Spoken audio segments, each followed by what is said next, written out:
Senior নেতৃবৃন্দ এবং সামনে উপস্থিত ধানের শীষের আমাদেরকারী ভাইয়ের আমার, আসসালামু আলাইকুম।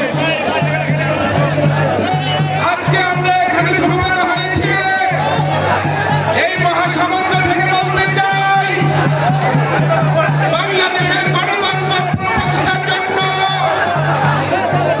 জনগণের ভোটাধিকার প্রতিষ্ঠার জন্য ফ্যাসিস্ট আওয়ামী সরকারের বিরুদ্ধে আন্দোলন করতে গিয়ে এই বাঞ্ছারামপুর মাটিতে শহীদ হয়েছে আমাদের ছোট ভাই নয়ন।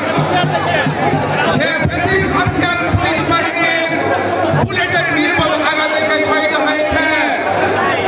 এই বাঞ্ছারামপুরে ধানের শীষে প্রতিষ্ঠা করতে গিয়ে মৃত্যুবরণ করেছে আমাদের ছোট ভাই ছাত্র দলের বিশিষ্ট নেতা ফাহাদ।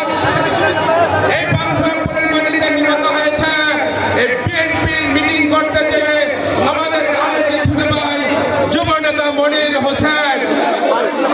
কৃষক দলের মোশাররফ ভাই আজকে জান্নাত থেকে তাদের আত্মা যদি প্রশ্ন করে এই বাঞ্ছারামপুরে আমরা মৃত্যুবরণ করেছে ধানের শীষের জন্য, আমরা কোনো অন্য কোনো ডান বামের জন্য মৃত্যুবরণ করি নাই।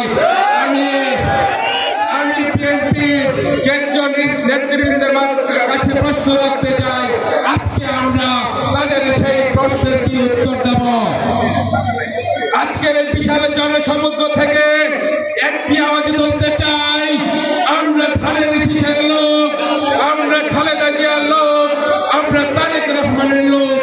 এই বাঞ্ছারামপুরের মাটিতে ধানের শীষকে প্রতিষ্ঠিত করার জন্য আমরা যে কোনো উপায়ে আমরা সে দাবি জানাচ্ছি। কেন্দ্রীয় নেতৃবৃন্দ যারা আছেন আপনাদের উপরে দায়িত্ব পড়েছে এই বাঞ্ছারামপুরে কিভাবে ধানের শীষ আসবে সেই আহ্বান জানিয়ে সকলকে সালাম জানিয়ে শেষ করছে। বাংলাদেশ জিন্দাবাদ।